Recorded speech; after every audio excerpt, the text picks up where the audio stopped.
நண்பர்களே, உள்ளபடியே எனக்கு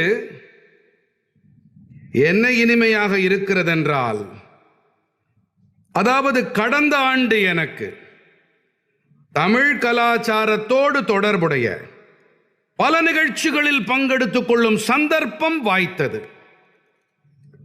நான் தமிழ்நாட்டிலே 1000 ஆண்டுகள் பழமையான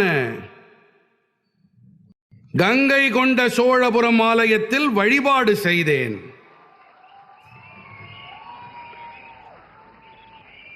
வாராணசியிலே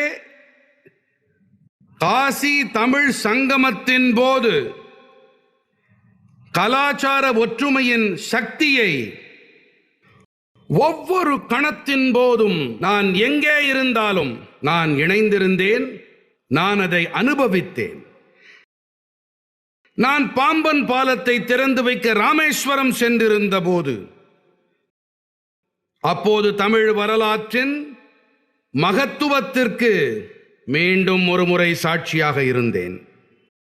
நம்முடைய தமிழ் கலாச்சாரம் ஒட்டுமொத்த பாரதத்தின் பகிரப்பட்ட பாரம்பரியமாகும். இது மட்டுமல்ல, ஒட்டுமொத்த மனித சமூகத்தின் பகிரப்பட்ட பாரம்பரியமாகும்.